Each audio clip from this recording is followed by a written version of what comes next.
साथ बदलते भारत की शान।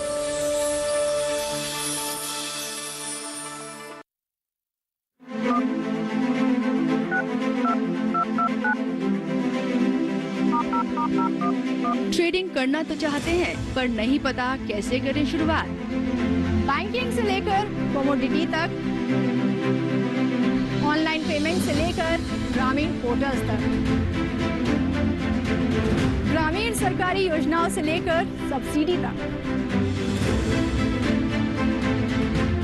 इन तमाम जानकारियों के साथ हम जल्द आ रहे हैं वेगन प्रोग्राम डिजिटल किसान, सिर्फ दूरदर्शन किसान पर। तो देखना मत भूलिए हमारा प्रोग्राम डिजिटल किसान।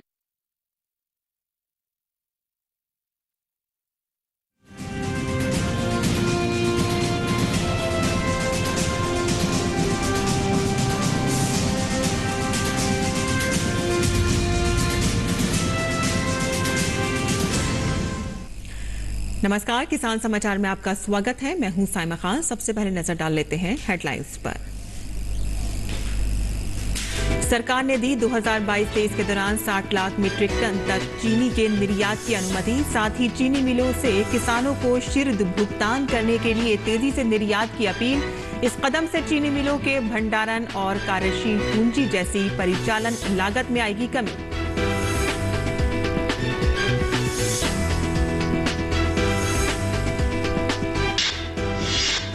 पराली जलाने से संबंधित वायु प्रदूषण में अक्टूबर 2021 की तुलना में अक्टूबर 2022 में राजस्थान में 160% और पंजाब में 20% की वृद्धि। केंद्रीय मंत्री डॉक्टर जितेंद्र सिंह ने कहा कि दोनों राज्यों की सरकारें पराली जलाने पर रोक लगाने के लिए नहीं कर रही हैं पर्याप्त कोशिश। केंद्रीय पर्यावरण, वन और जलवायु परिवर्तन मंत्री भूपेंद्र यादव ने मिस्र के शर्म अल शेख में आयोजित COP27 में भारतीय मंडप का किया उद्घाटन। लाइफ पर्यावरण के लिए जीवन शैली है भारतीय मंडप का विषय। भूपेंद्र यादव ने कहा कि भारत समस्या का नहीं बल्कि समाधान का है हिस्सा। उत्तर प्रदेश में कृषि उत्पादों से किसानों की आमदनी बढ़ाने के साथ साथ रोजगार सृजन से बढ़ेगी सूबे की GDP। मुख्यमंत्री योगी आदित्यनाथ ने बलिया में हरी मिर्च से लदे ट्रक को हरी झंडी दिखाकर किया रवाना।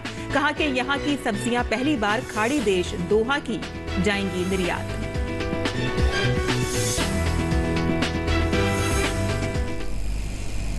और अब समाचार विस्तार से। देश में चीनी की मूल्य स्थिरता और चीनी मिलों की वित्तीय स्थिति को संतुलित करने के एक अन्य उपाय के रूप में गन्ना उत्पादन के आरंभिक आंकड़ों के आधार पर भारत सरकार ने चीनी सीजन 2022-23 के दौरान 60 LMT तक चीनी के निर्यात की अनुमति दी है।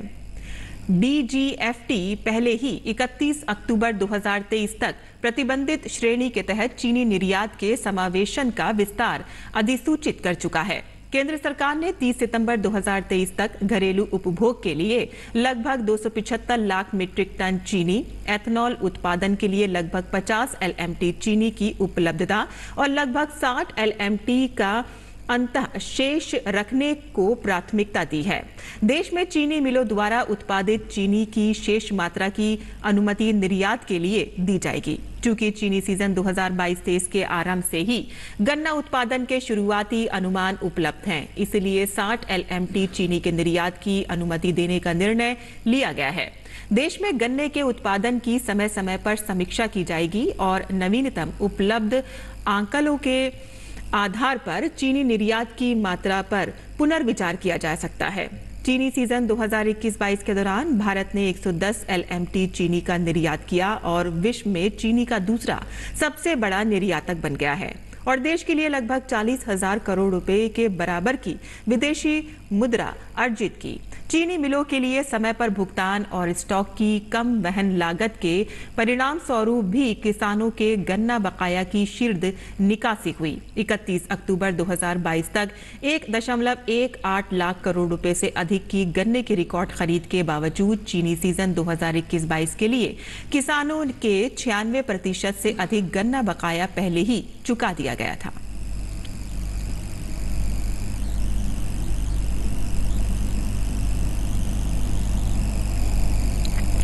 चीनी सीजन 2022-23 के लिए चीनी निर्यात नीति में सरकार ने पिछले 3 वर्षों में चीनी मिलों के औसत उत्पादन और पिछले 3 वर्षों में देश में औसत चीनी उत्पादन के आधार पर एक वस्तुपरक प्रणाली के साथ देश की सभी चीनी मिलों के लिए चीनी मिलवार निर्यात कोटा की घोषणा की है। इसके अतिरिक्त चीनी निर्यात में तेजी लाने और निर्यात कोटे के निष्पादन में चीनी मिलों को लचीलापन सुनिश्चित करने के लिए मिले आदेश जारी होने की तिथि के 60 दिनों के भीतर कोटे को आंशिक रूप से या पूरी तरह से सरेंडर करने का निर्णय ले सकती है, या 60 दिनों के भीतर वह घरेलू कोटे के साथ निर्यात कोटा विनिमय कर सकती है। ये प्रणाली देश की लॉजिस्टिक प्रणाली पर कम बोझ सुनिश्चित करेगी, क्योंकि विनिमय प्रणाली घरेलू उपभोग के लिए देश के प्रत्येक क्षेत्र में चीनी के निर्यात और आवाजाही के लिए दूर दराज के स्थानों से बंदरगाहों तक चीनी के परिवहन की आवश्यकता में कमी लाएगी। और इसके अतिरिक्त विनिमय से सभी मिलों के चीनी स्टॉक का परिसमापन भी सुनिश्चित होगा, क्योंकि जो मिलें निर्यात करने में सक्षम नहीं हैं, वे अपने निर्यात कोटे को मुख्य रूप से बंदरगाहों के आसपास के कारण अधिक निर्यात करने में सक्षम होने की वजह से चीनी मिलों के घरेलू कोटे के साथ विनिमय कर सकती हैं। चीनी सीजन 2022-23 के अंत में ये उम्मीद की जाती है कि अधिकांश चीनी मिलें अपने उत्पादन को या तो घरेलू बाजार में या अंतर्राष्ट्रीय बाजार में निर्यात के माध्यम से बेच सकें और किसानों के गन्ना बकाया का समय पर भुगतान करने में सक्षम होंगी। इस प्रकार इस नीति ने देश में चीनी मिलों के लिए समग्र रूप से एक लाभकारी स्थिति सृजित की है।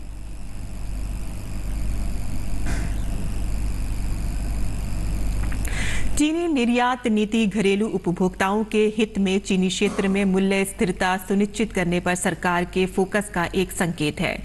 चीनी के निर्यात को सीमित करने से घरेलू कीमतें नियंत्रण में रहेंगी और घरेलू बाजार में मुद्रास्फीति की कोई बड़ी प्रवृत्ति उत्पन्न नहीं होगी। भारतीय चीनी बाजार में पहले ही बहुत मामूली मूल्य वृद्धि देखी जा चुकी है, जो किसानों के लिए गन्ने के FRP में वृद्धि के अनुरूप है। देश में एथेनॉल का उत्पादन एक अन्य फोकस क्षेत्र है, जो ईंधन आयात पर निर्भरता को कम करने और हरित ऊर्जा की दिशा में बढ़ने के लिए देश के लिए एक प्राथमिकता वाला क्षेत्र है।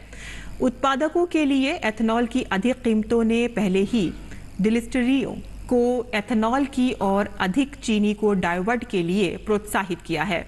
एथेनॉल उत्पादन के लिए पर्याप्त गन्ना, चीनी, शीरे की उपलब्धता सुनिश्चित करने के लिए चीनी निर्यात नीति एक अन्य तंत्र है।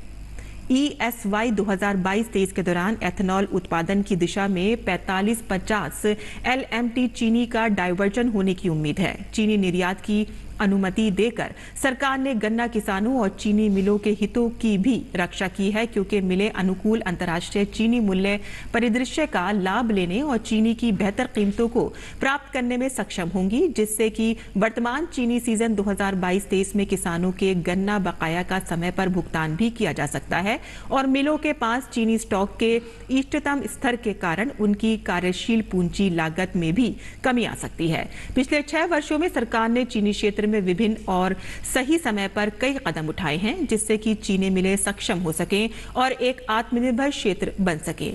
चीनी सीजन 2022-23 के दौरान चीनी मिलों को चीनी उत्पादन विपणन के लिए कोई सब्सिडी नहीं दी गई थी और वर्तमान सीजन में भी भारत सरकार ने वित्तीय सहायता के बिना देश के चीनी क्षेत्र द्वारा अच्छा प्रदर्शन किए जाने की उम्मीद है। चीनी को एथेनॉल उत्पादन के लिए डाइवर्ट करने तथा उपलब्धता के अनुरूप अधिशेष चीनी के निर्यात को सुगम बनाने के लिए भारत सरकार ने लगभग 5 करोड़ गन्ना किसान परिवारों के साथ साथ 5 लाख चीनी मिल श्रमिकों के हितों और इसके अतिरिक्त एथेनॉल डिस्टिलरी सहित चीनी क्षेत्र के पूरे इकोसिस्टम का भी ध्यान रखा है, जिससे कि उन्हें विकास पथ पर आगे ले जाया जा सके।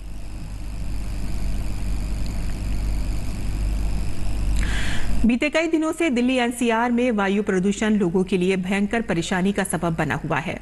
हेल्थ इमरजेंसी के हालात के बीच ग्रैब की बंदिशें लगाई गई, लेकिन कुछ खास असर नहीं हुआ। लेकिन अब तेज हवा चलने के बाद से वायु प्रदूषण में कुछ कमी देखी जा रही है, लेकिन फिर भी वायु प्रदूषण बेहद खराब स्थिति में बना हुआ है। इस पूरे मामले में दिल्ली की केजरीवाल सरकार लगातार सवालों के घेरे में है। आज दिल्ली NCR में ग्रैब 4 की जगह पर ग्रैब 3 श्रेणी को लागू करने का फैसला लिया गया है।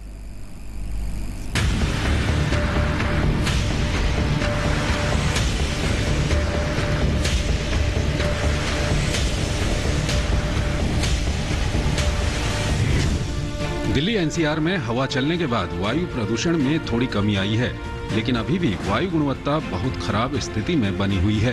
रविवार को सुबह दिल्ली में एयर क्वालिटी इंडेक्स यानी AQI 339 दर्ज किया गया, जो बहुत खराब श्रेणी में आता है। इसके अलावा गुरुग्राम में AQI 304 और नोएडा में AQI 349 दर्ज किया गया है। ये दोनों ही शहर बहुत खराब श्रेणी की हवा के दायरे में हैं। एनसीआर के आसपास के इलाकों में कमोवेश वायु गुणवत्ता सेहत के लिए बहुत खराब स्थिति में बनी हुई है। खराब हवा के चलते लोगों को सांस लेने में तकलीफ हो रही है। पार्क में मजबूरी में घूमने आते हैं और जो है मन भी नहीं करता घूमने के लिए। सुबह शाम देखो दोपहर तक शाम तक शायद वही धुआं सा रहता है पार्क में। पहले हम वॉक पे आते थे, इतनी प्रॉब्लम नहीं होती थी, अभी सांस लेने में प्रॉब्लम होती है। वो वॉकिंग डिस्टेंस भी कवर नहीं कर पाते। आजकल देखो आंखों में भी जलन होती है, सांस भी जल्दी फूल जाती है। काफी परेशानी हो रही है पोल्यूशन की वजह से और लगातार बढ़ता जा रहा है। दिल्ली एनसीआर में लगातार कई दिनों से प्रदूषण के बिगड़े हालात के बाद से ग्रेड 3 की बंदिशें लागू की गई हैं, जिसके चलते निर्माण कार्य से लेकर अन्य कई प्रकार के प्रतिबंध लगे हुए हैं। एनसीआर क्षेत्र में ग्रेड 3 लागू होने का जो प्राइवेट कंस्ट्रक्शन है उस पर पाबंदी लगाई गई है। इसके साथ साथ ही हमारे जो पोल्यूशनकारी इंडस्ट्री है उसको उस मानक के अनुसार रेगुलेट किया जा रहा है, और जो अगर मान नहीं रही है तो पोल्यूशन डिपार्टमेंट ने करीब 15,000 से ज्यादा का 15 लाख से ज्यादा का जुर्माना लगाया है। दिल्ली में बढ़ते प्रदूषण के कारणों में पराली जलाने की घटनाएं प्रमुख हैं। बीते कई दिनों से पंजाब में पराली जलाने की घटनाएं बढ़ती जा रही हैं, जिसके बाद से भारतीय जनता पार्टी, आम आदमी पार्टी और अरविंद केजरीवाल पर लगातार हमलावर बनी हुई है। बीजेपी का आरोप है कि केजरीवाल चुनाव में व्यस्त हैं और दिल्ली वाले प्रदूषण से परेशान हैं। ये सारी एडवाइजरी थोड़े और समय पहले हो जाता तो दिल्ली को सांस लेने में थोड़ी आसानी हो जाती। मेरा मानना है कि जिन लोगों की जिम्मेदारी है दिल्ली के पोल्यूशन को, स्टेट के पोल्यूशन को मिनिमाइज करना, उसको नियंत्रित करना, उन्होंने अपने दायित्व का निर्वाह अरविंद केजरीवाल जी की सरकार ने नहीं उठाया। दिल्ली की जनता आज त्राहिमाम करते हुए कह रही है कि दिल्ली में पोल्यूशन जब से ऑन हुआ है केजरीवाल गॉन हुए हैं। मतलब कि Kejriwal ji CM chief minister नहीं है, सिर्फ चुनावी मंत्री बनकर कभी गुजरात में कभी कहीं और भ्रमण कर रहे हैं। सवाल ये पैदा होता है कि 8 वर्ष में दिल्ली के प्रदूषण को लेकर आपने किया क्या है। जहां पंजाब में पराली जलाने की घटनाएं बढ़ रही हैं, तो वहीं हरियाणा में पराली जलाने से रोकने के प्रयास रंग लाते नजर आ रहे हैं। अंबाला में सुपर सीडर पर सब्सिडी और सरकार से प्रति एकड़ 1,000 रुपये की मदद के चलते पराली जलाने की घटनाओं में कमी देखी जा रही है। दिल्ली एनसीआर में बीते कई वर्षों से इस मौसम में प्रदूषण का कहर देखा जा रहा है, लेकिन दिल्ली सरकार इसको लेकर कोई बड़ा स्थायी समाधान देती नजर नहीं आ रही, जिसकी वजह से हर साल दिल्ली वालों को इस गंभीर समस्या का सामना करना पड़ता है। Bureau report, DD news. विज्ञान और प्रौद्योगिकी मंत्री डॉक्टर जितेंद्र सिंह ने कहा कि पिछले वर्ष की तुलना में इस वर्ष अक्टूबर में वायु प्रदूषण से संबंधित पराली जलाने के मामलों में राजस्थान में 160% और पंजाब में 20% वृद्धि हुई है। उन्होंने लगातार 5वें दिन भी दिल्ली में वायु प्रदूषण की स्थिति गंभीर बने रहने तक गहरी चिंता व्यक्त की है। दिल्ली में वायु प्रदूषण के कारण प्राथमिक विद्यालय बंद कर दिए गए हैं। डॉक्टर सिंह ने कहा कि पराली जलाने के मामले घटाने में उत्तर प्रदेश और हरियाणा ने उल्लेखनीय काम किया है। केंद्रीय मंत्री ने कहा कि आंकड़ों से संकेत मिलता है कि पंजाब और राजस्थान वायु प्रदूषण को लेकर गंभीर नहीं है। उन्होंने कहा कि दोनों राज्यों ने पराली प्रबंध में मशीन खरीदने के लिए उपलब्ध कराए गए केंद्रीय धन का उचित उपयोग नहीं किया। डॉक्टर सिंह ने कहा कि केंद्र सरकार ने पराली प्रबंध के लिए राज्यों को 3,000 करोड़ रुपए से अधिक की राशि उपलब्ध कराई है और इसमें 1,500 रुपए से अधिक की राशि अकेले पंजाब को दी गई है।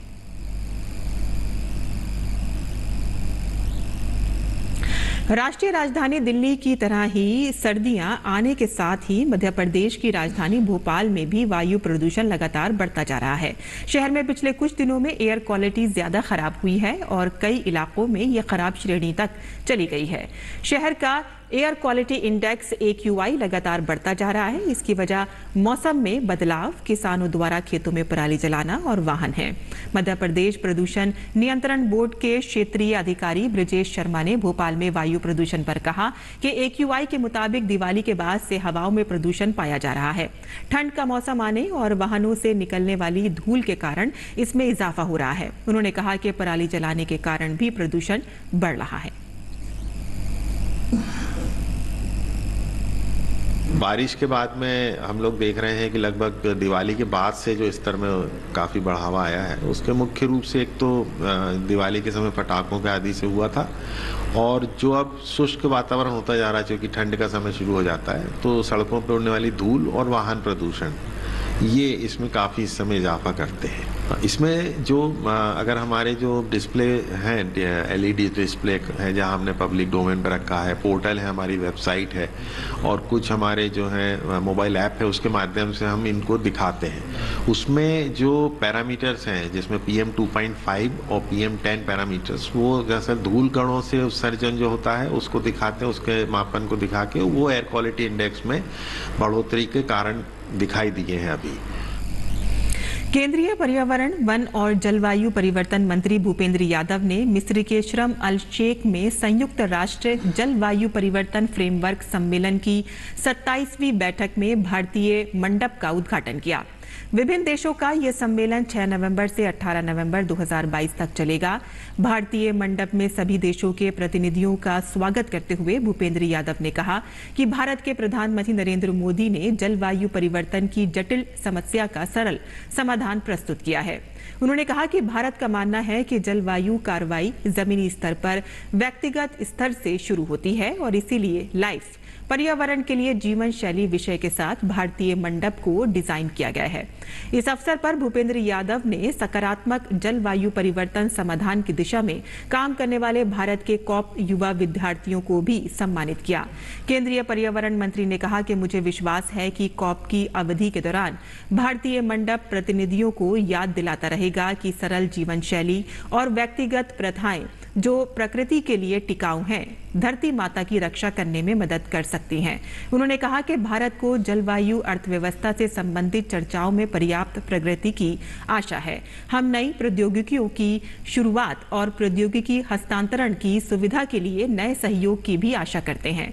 भारत COP 27 में लाइफ पर्यावरण के लिए जीवन शैली के विषय के साथ एक मंडप की मेजबानी कर रहा है। मंडप को विभिन्न दृश्य, श्रव्य, प्रतीक चिन्हों, 3D मॉडल, सेटअप, डेकोर और साइड इवेंट के माध्यम से लाइफ मिशन के संदेश को प्रस्तुत करने के लिए डिजाइन किया गया है। मंडप के डिजाइन में मार्गदर्शन विचार ये है कि सदियों से भारतीय सभ्यताओं ने स्थायी जीवन शैली का अभ्यास और नेतृत्व किया है। भारतीय संस्कृति में पर्यावरण के अनुकूल आदतें शामिल हैं। प्राकृतिक पर्यावरण के प्रति सम्मान दिखाने वाली कई प्रथाएं दैनिक जीवन में समाहित हैं। ये प्रथाएं जलवायु परिवर्तन के विरुद्ध हमारी लड़ाई में महत्वपूर्ण साबित हो सकते हैं। उत्तर प्रदेश के मुख्यमंत्री योगी आदित्यनाथ ने रविवार को बलिया में कहा कि कृषि उत्पादों से किसानों की आमदनी बढ़ने के साथ ही रोजगार का सृजन होगा और सूबे की GDP दर बढ़ेगी। रविवार को जिला मुख्यालय पर कलेक्टर परिसर में स्थित चंद्रशेखर उद्यान में पूर्व प्रधानमंत्री चंद्रशेखर की आदमकद प्रतिमा का लोकार्पण करने के उपरांत पुलिस लाइन में जनसभा को संबोधित करते हुए योगी आदित्यनाथ ने कहा कि भारत वैश्विक मंच पर अपनी अलग पहचान बना रहा है। उन्होंने किसानों की समृद्धि व महिलाओं के स्वावलंबन पर जोर देते हुए कहा कि कृषि उत्पादों के निर्यात से किसानों की आमदनी बढ़ेगी। इससे प्रति व्यक्ति आय के साथ ही जनपद की आय बढ़ेगी, रोजगार का सृजन होगा तथा सूबे की GDP बढ़ेगी। उन्होंने कहा कि कृषक संगठनों के माध्यम से अलग अलग तरह की सब्जियों का उत्पादन होगा और वे दुनिया भर के अंतर्राष्ट्रीय बाजार में जाएंगे। उन्होंने जोर देकर कहा है कि किसान की आमदनी को दोगुना करना है तो खेत से बाजार तक का सफर बेहतर तरीके से करना होगा। सब्जी की प्रोसेसिंग व पैकिंग कर जल मार्ग से भेजे जाने की यहां अपार संभावनाएं हैं। बलिया में दोनों तरफ गंगा व सरयू जैसी बड़ी नदियां होने के कारण जल मार्ग से कृषि उत्पाद को वैश्विक बाजार तक पहुंचाने में मदद मिलेगी। इससे व्यापार और रोजगार को मजबूती मिलेगी। योगी आदित्यनाथ ने 80 करोड़ की 47 परियोजनाओं का लोकार्पण व शिलान्यास करने के साथ ही बलिया से विदेश में सब्जी निर्यात कार्यक्रम की शुरुआत की तथा इंदु प्रजाति के हरी मिर्च से लदे ट्रकों को हरी झंडी दिखाकर रवाना किया। ये सब्जियां पहली बार खाड़ी देश दोहा निर्यात की जा रही हैं। और राष्ट्रीय डेयरी विकास बोर्ड देश में डेयरी क्षेत्र को आगे बढ़ाने के लिए काम कर रहा है। इसी के तहत राज्य में सहकारिता के जरिए डेयरी को बढ़ावा दिया जा रहा है और ऐसी ही सहकारी क्षेत्र की डेयरी है सरस डेयरी, जिसे राजस्थान के तकरीबन 9 लाख किसान जुड़े हुए हैं। इस विषय पर सरस डेयरी के महाप्रबंधक डॉक्टर संतोष कुमार से बात की हमारे संवाददाता ओपी यादव ने। मध्य प्रदेश राजस्थान में किसानों की आर्थिक तरक्की और आजीविका सुनिश्चित करने का सबसे बड़ा माध्यम है पशुपालन और डेयरी व्यवसाय, और इन किसानों को आर्थिक रूप से संबल देने का काम कर रहे हैं सरस डेयरी। सरस डेयरी से अभी तक तकरीबन 9 लाख से अधिक किसान और पशुपालक जुड़े हुए हैं। अभी हमारे साथ इस विषय पर बात करने के लिए डेयरी के महाप्रबंधक डॉक्टर संतोष कुमार मौजूद है। ये बात करते हैं किस तरह ग्रामीण परिवेश की जो महिलाएं हैं, पुरुषों, उनको रोजगार देने के साथ साथ सूखे में दूध की नदियां बहाने का काम ये कर रहे हैं। राजस्थान प्रदेश सूखा प्रदेश के नाम से जाना जाता है। किसानों की आजीविका डेयरी और पशुपालन पर निर्भर करती है। इन लोगों को अपलिफ्टिंग करने के लिए आप क्या कर रहे हैं? देखिए, हमारे यहाँ गांव स्तर पे दूध कलेक्ट करने का, दूध संग्रहित करने का सोसाइटी बना हुआ है और वहाँ बल्क मिल्क कूलर में जो जहाँ पे दूध को ठंडे में रखा जाता है, सारे किसान दूध उसमें डालते हैं और वो किसान को हम राजस्थान में सबसे ज़्यादा दूध का दाम दे रहे हैं। पूरे भारत में सबसे ज़्यादा दूध का दाम हम राजस्थान में दे रहे हैं और जिससे किसानों को ये डेयरी का व्यवसाय उनके लिए मुनाफादार रहे और वो अच्छा मुनाफा कमा रहे हैं। और वो दूध जब हमारे बीएमसी में देते हैं, उसके बाद ये फैक्ट्री में जाती है प्रोसेसिंग, जहाँ पे प्रोडक्ट बनाया जाता है अलग अलग, और उसके बाद ये राजस्थान के अलग अलग जिलों में इनको बेचा जाता है।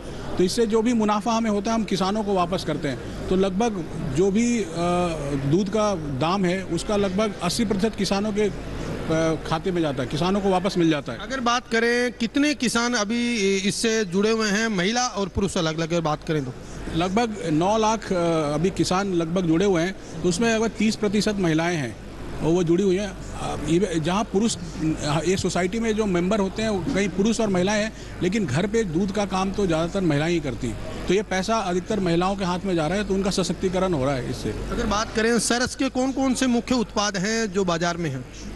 सरस का घी, पनीर, जो दूध, जो फैट वाला दूध, गोल्ड, ये काफ़ी प्रचलित है, ये प्रचलित उत्पाद है। बाकी आइसक्रीम भी है और हम टोन मिल्क, टेट्रा पैक, ये सारे बनाते हैं। दही बनाते हैं, आइसक्रीम है हमारा।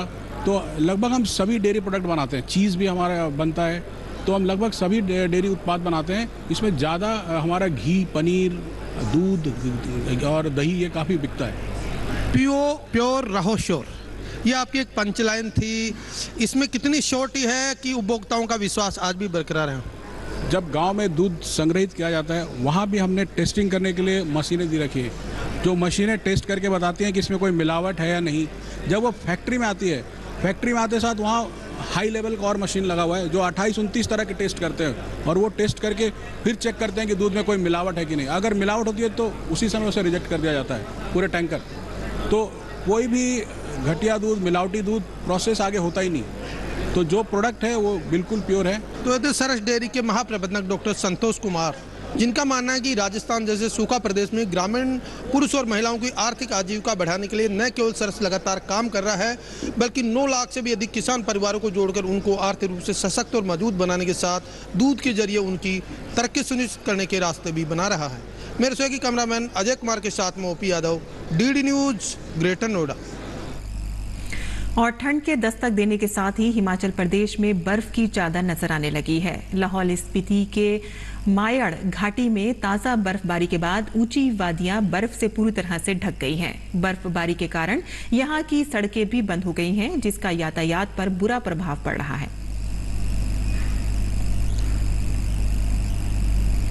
और किसान समाचार में अब एक नजर डाल लेते हैं कुछ और अहम खबरों पर। सुप्रीम कोर्ट ने आर्थिक रूप से कमजोर वर्ग के लोगों के लिए 10% आरक्षण को बरकरार रखा है। सुप्रीम कोर्ट ने 10% आरक्षण की वैधता को चुनौती देने वाली याचिकाओं पर अपना फैसला सुनाते हुए इसे संवैधानिक ठहराया है। मनी लॉन्ड्रिंग मामले में जेल में बंद आम आदमी पार्टी के नेता सत्येंद्र जैन के खिलाफ भाजपा ने सीबीआई जांच की मांग की है। इसके अलावा दिल्ली से उन्हें उत्तर प्रदेश या हरियाणा के किसी जेल में शिफ्ट करने की मांग की है। और इससे पहले धन शोधन मामले में दिल्ली की जेल में बंद सुकेश चंद्रशेखर ने दिल्ली के उपराज्यपाल विनय सक्सेना को पत्र लिखकर सत्येंद्र जैन पर फिर से गंभीर आरोप लगाए हैं। हिमाचल प्रदेश में विधानसभा चुनाव को लेकर सरगर्मियां तेज हैं। भाजपा के राष्ट्रीय अध्यक्ष जेपी नड्डा की हिमाचल प्रदेश में कई चुनावी जनसभाएं हैं। गुजरात विधानसभा चुनाव के लिए सभी दलों ने अपनी पूरी ताकत झोंक दी है। इसी क्रम में आम आदमी पार्टी ने गुजरात विधानसभा चुनाव के लिए 12 उम्मीदवारों की अपनी 11वीं सूची जारी कर दी है। दिल्ली नगर निगम एमसीडी के चुनाव के लिए नामांकन भरने की प्रक्रिया शुरू हो गई है। नामांकन भरने की आखिरी तारीख 14 नवंबर है। राष्ट्रपति द्रौपदी मुर्मू ने राष्ट्रपति भवन में राष्ट्रीय फ्लोरेंस नाइटिंगेल पुरस्कार वर्ष 2021 प्रदान किए। राष्ट्रीय फ्लोरेंस नाइटिंगेल पुरस्कार हर साल भारतीय नर्सिंग परिषद द्वारा विभिन्न श्रेणियों की नर्सों को प्रदान किया जाता है। भारतीय रेल की 5वीं वंदे भारत का ट्रायल चेन्नई के MG Ramachandran central railway station से शुरू हुआ। ये ट्रेन दक्षिण भारत की पहली सेमी हाई स्पीड सर्विस होगी, जो कि चेन्नई से मैसूर तक 497 किलोमीटर का सफर तय करेगी। रेल मंत्री अश्वनी वैष्णव ने यूपी के सहारनपुर में देवबंद रेलवे स्टेशन पर निर्माण परियोजना का निरीक्षण किया। उन्होंने वहां किए जा रहे विकास कार्यों को लेकर जानकारी ली। उत्तराखंड के देहरादून में आकाश तत्व सम्मेलन का आयोजन किया गया। आकाश तत्व हमारे आंतरिक व बाह्य जीवन का आधार है और विषय पर आयोजित सम्मेलन में इसरो के अध्यक्ष एस सोमनाथ ने हिस्सा लिया। राजस्थान में उदयपुर जिले के गुंदा के घसियार में श्रीनाथ जी मंदिर में रविवार को गोवर्धन पूजा और अन्नकूट महोत्सव का आयोजन किया गया।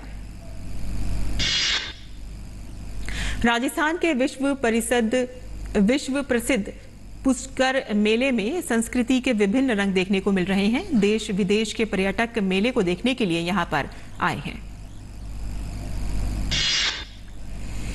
और किसान समाचार में आज के लिए बस इतना ही। अनुमति दें। नमस्कार।